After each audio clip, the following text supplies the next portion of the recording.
जब हम convex lens use करते हैं और प्रिंसिपल एक्सिस के पैरेलल कोई रे ऑफ लाइट अगर हम ड्रॉ करेंगे तो रिफ्रैक्शन के बाद वो कन्वर्ज हो जाता है और एक पर्टिकुलर पॉइंट पे प्रिंसिपल एक्सिस को कट करेगा। इस पॉइंट को हम फोकस कहते हैं। सेम ऐसे ही कॉनकेव लेंस के ऊपर अगर हम रे ऑफ लाइट को इंसिडेंट करते हैं तो रिफ्रैक्शन के बाद ये डाइवर्ज हो जाता है और इसका डाइवर्जन एक पर्टिकुलर पॉइंट से होता हुआ दिखेगा। इस पर्टिकुलर पॉइंट को ही हम फोकस कह देते हैं। मीन्स जो कॉन्वेक्स लेंस है वो लाइट को हमेशा कन्वर्ज करता है, इसलिए इसको हम कन्वर्जिंग लेंस, और ये लाइट को डाइवर्ट करता है इसलिए इसको हम डाइवर्जिंग लेंस कहते हैं।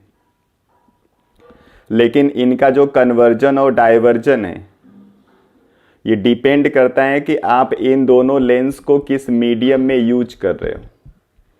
जनरली बोल दिया जाता है कि जो कन्वर्जिंग लेंस होता है वो कॉन्वेक्स होता है और जो डाइवर्जिंग लेंस होता है वो कॉनकेव होता है। लेकिन ऐसा हमेशा ट्रू नहीं होगा, क्योंकि ऐसा हो सकता है कि हम किसी ऐसे मीडियम में इनको यूज कर लें जिसमें इनका नेचर बदल जाए।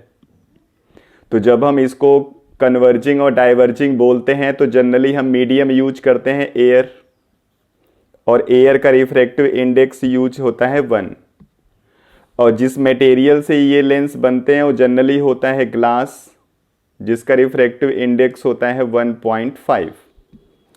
तो जिस मीडियम में आप इनको यूज करोगे अगर उसका रिफ्रैक्टिव इंडेक्स इस मटेरियल के रिफ्रैक्टिव इंडेक्स से कम रहेगा तो कोई प्रॉब्लम नहीं है, इनका बिहेवियर यही रहेगा। ये कॉन्वेक्स लेंस कन्वर्जिंग और concave lens diverging nature show करेगा।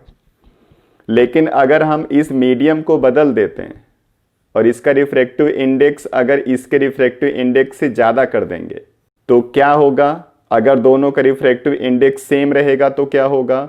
इन्हीं सबको डिस्कस करने के लिए हमको पढ़ना होता है लेंस मेकर फार्मूला। तो इस वीडियो में हम लोग लेंस मेकर फार्मूला को डिस्कस करेंगे और कॉन्वेक्स और कॉनकेव दोनों लेंस का हम बिहेवियर चेक करेंगे अलग अलग रिफ्रैक्टिव इंडेक्स के मीडियम में। तो चलिए हम लोग लेंस मेकर फार्मूला देखते हैं, तो आप लोग वीडियो के साथ बने रहिए। तो जो लेंस मेकर फार्मूला है वो है 1/f equal to μ2 minus μ1 by μ1 1/r1 minus 1/r2, जहाँ पे f फोकल लेंथ है मीडियम में, जिस मीडियम की हम बात करेंगे। यहाँ पे μ1 और μ2 रिफ्रैक्टिव इंडेक्स है, जिसमें μ1 रिफ्रैक्टिव इंडेक्स है मीडियम का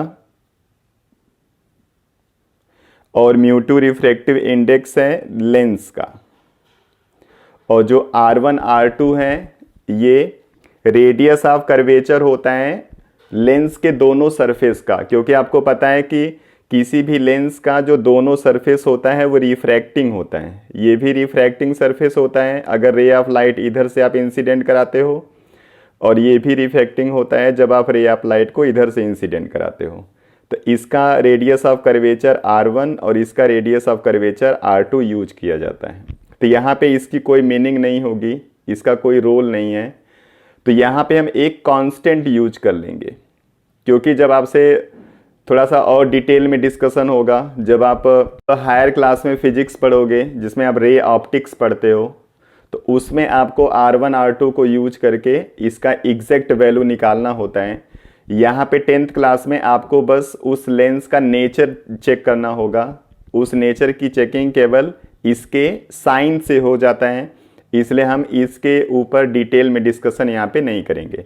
तो अगर यहाँ पे हम एक कांस्टेंट वैल्यू यूज कर लें तो हम इस फार्मूले को लिख सकते हैं 1/f equal to μ2 minus μ1 divided by μ1 into a। ठीक है, तो सबसे पहले हम इस a का डिस्कशन करेंगे, यानी इसकी वैल्यू को कैलकुलेट करेंगे विद साइन, और उसको यहाँ पे यूज करने से फिर फोकल लेंथ का जो साइन होगा वो हमको पता चलेगा और उससे फिर हम नेचर डिस्कस कर सकते हैं। तो चलिए सबसे पहले हम इस a को कैलकुलेट करते हैं, और इस a का कैलकुलेशन सबसे पहले हम करेंगे कॉन्वेक्स लेंस के लिए, और इसको हम पुट करेंगे एयर के अंदर। तो जो कॉन्वेक्स लेंस होगा ये ग्लास का बना होगा, इसलिए इसका रिफ्रैक्टिव इंडेक्स होगा μ2 इक्वल टू 1.5, और एयर का रिफ्रैक्टिव इंडेक्स 1 होता है, और ये μ1 मीडियम है जो कि एयर है, इसलिए μ1 इक्वल टू हम लिखेंगे 1। तो इस कंडीशन में सबसे पहले हम निकालेंगे ए की वैल्यू। तो जो फोकल लेंथ होता है कॉन्वेक्स लेंस का वो पॉजिटिव होता है, तो अगर हम यहाँ पे इसको यूज करें तो हमको ए मिल जाएगा 1/f इक्वल टू μ2 माइनस μ1 करेंगे तो 1.5 माइनस 1 डिवाइडेड बाई 1 इंटू ए। तो यहाँ से ए की वैल्यू आपको मिल जाएगा 1/f इंटू 0.5। ठीक है, अब ये ए की वैल्यू मिल गई है। अब इसी ए की वैल्यू को यूज करके हम इसका नेचर बताएंगे किसी भी रिफ्रैक्टिव इंडेक्स के लिए, अगर किसी भी मीडियम में इसको हम पुट कर देते हैं तो। चलो, अब मान लो कि कॉन्वेक्स लेंस को हमने यूज किया एक मीडियम के अंदर, जिस मीडियम का रिफ्रैक्टिव इंडेक्स 1.65 है। अब इसमें आपको इसका नेचर बताना है, तो चलो इसको हम यूज कर लेते हैं। तो μ2 हमारा फिक्स है 1.5 और μ1 हमारा हो गया 1.65।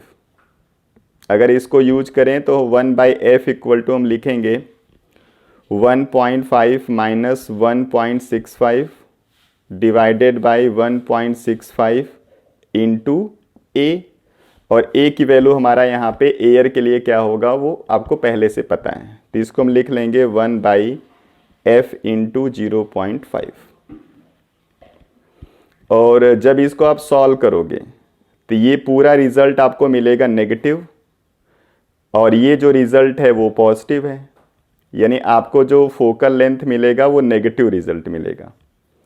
और फोकल लेंथ नेगेटिव होता है कॉनकेव लेंस का, मीन्स इस मीडियम में जब आप कॉन्वेक्स लेंस यूज करोगे तो ये कॉनकेव लेंस की तरह बिहेव करेगा।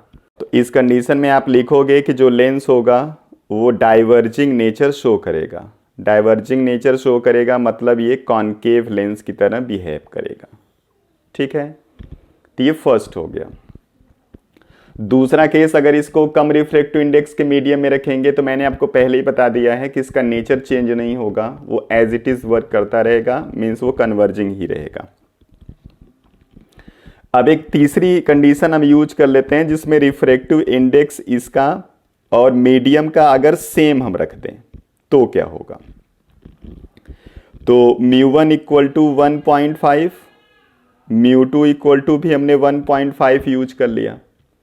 तो इस कंडीशन में 1/f इक्वल टू आप लिखोगे μ2 माइनस μ1/μ1 इंटू ए, और ए की वैल्यू आपने 0.5f बताया हुआ था। अब अगर यहाँ पे आप μ2 माइनस μ1 करोगे तो आपको रिजल्ट मिलेगा 0। तो 1/f इक्वल टू मिल जाएगा 0/1.5 इंटू 1/0.5 इंटू एफ, और इसको सॉल्व करोगे तो आपको आंसर मिलेगा इन्फिनिटी। और फोकल लेंथ इन्फिनिटी का मतलब हो गया कि ये एक ग्लास की तरह बिहेव करेगा, इसलिए कॉन्वेक्स लेंस को जब आप सेम रिफ्रैक्टिव इंडेक्स के मीडियम में डाल दोगे तो ये एक्ट करता है एज अ ग्लास स्लैब, तो ये ग्लास स्लैब की तरह बिहेव करेगा। तो ये मैंने कॉन्वेक्स लेंस का तीनों कंडीशन बता दिया है कि इसका बिहेव कैसा होने वाला है। अब सेम यही चीज़ हम डिस्कस करेंगे कॉनकेव लेंस के लिए। तो सबसे पहले कॉनकेव लेंस को हम एयर में पुट करके और ए की वैल्यू निकालेंगे, फिर उसके बाद दूसरे मीडियम में हम इसको चेक करेंगे। तो 1/f फोकल लेंथ कॉनकेव के लिए नेगेटिव होता है, इसलिए यहाँ पे नेगेटिव आपको लिखना पड़ेगा, equal to μ2 minus μ1। Concave lens glass का बना होगा इसलिए उसका रिफ्रैक्टिव इंडेक्स 1.5 यूज करेंगे, और एयर का 1 जैसे हमने इसके पहले यूज किया था। तो लेंस का 1.5 और एयर का 1 डिवाइडेड बाई 1 इंटू ए, इसको यूज करेंगे। तो a इक्वल टू हमको मिल जाएगा 1/-f इंटू 0.5। ठीक है, ये a की वैल्यू है जिसको हमको यूज करना है। अब हमने कंडीशन लगाई क्या, सबसे पहली कि हम कॉनकेव लेंस को एक मीडियम में रखते हैं जिस मीडियम का रिफ्रैक्टिव इंडेक्स है 1.65। तो यहाँ पे अगर हम 1/f को कैलकुलेट करना चाहें तो हम लिखेंगे 1.5 minus 1.65 divided by 1.65 into 1 by minus 0.5 f। तो ये पूरा रिजल्ट आपको नेगेटिव मिलेगा और ये रिजल्ट भी नेगेटिव है, और नेगेटिव इंटू होता है तो आपको रिजल्ट मिल जाता है पॉजिटिव। मीन्स यहाँ पे जो फोकल लेंथ है वो आपको पॉजिटिव मिलने वाला है, और पॉजिटिव फोकल लेंथ होता है कॉन्वेक्स लेंस का। मीन्स ये जो बिहेवियर शो करेगा वो बिहेवियर होगा कन्वर्जिंग और लेंस हो जाएगा कॉन्वेक्स। ठीक है, तो आप यूज करते हो कॉनकेव लेंस, लेकिन उसका बिहेवियर होता है कॉन्वेक्स की तरह। अब सेम ऐसे ही आप दूसरी कंडीशन लगा लो जिसमें रिफ्रैक्टिव इंडेक्स मीडियम का और मटेरियल का दोनों सेम रहेगा। तो चलो उसको देख लेते हैं। तो हमने एक मीडियम यूज किया जिसका रिफ्रैक्टिव इंडेक्स है 1.5 और ग्लास का भी रिफ्रैक्टिव इंडेक्स है 1.5। तो 1/f इक्वल टू आप लिखोगे 1.5 minus 1.5 divided by 1.5 into minus 1/0.5 f। तो ये रिजल्ट आपको मिल जाएगा 0/1.5 इंटू नेगेटिव नंबर। तो इसको सॉल्व करने पे आपको इन्फिनिटी मिलेगा, और इन्फिनिटी में किसी भी पॉजिटिव नेगेटिव नंबर से मल्टीप्लाई करो कोई फ़र्क पड़ता नहीं है, ये इन्फिनिटी ही रहेगा। तो यहाँ पे भी फोकल लेंथ आपको इन्फिनिटी मिलता है, और इन्फिनिटी फोकल लेंथ का मतलब क्या हो गया कि ये ग्लास स्लैब होगा। मीन्स इसका भी बिहेवियर ग्लास स्लैब की तरह होता है, तो ये भी ग्लास स्लैब की तरह बिहेव करेगा। ठीक है, तो इस तरीके से कोई भी प्रॉब्लम आपके पास होगा तो उसका नेचर आप बता सकते हो।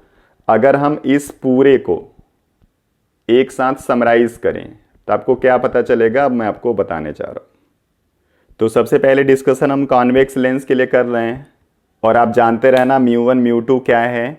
μ1 मीडियम का रिफ्रैक्टिव इंडेक्स है और μ2 लेंस का।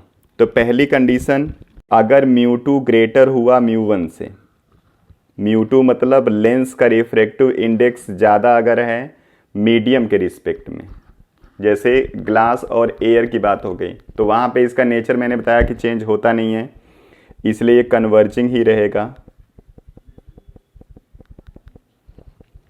और अगर μ2 की वैल्यू μ1 से कम हो गई तो उस कंडीशन में क्या होता है, इसका नेचर हो जाता है डाइवर्जिंग।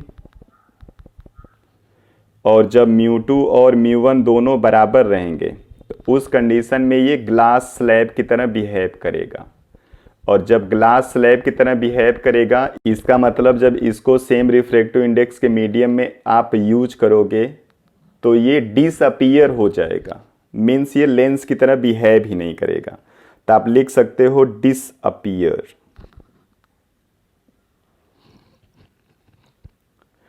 अब सेम ऐसे ही अगर हम कॉनकेव लेंस की बात करें, तो कॉनकेव लेंस में अगर μ2 की वैल्यू ग्रेटर है μ1 से,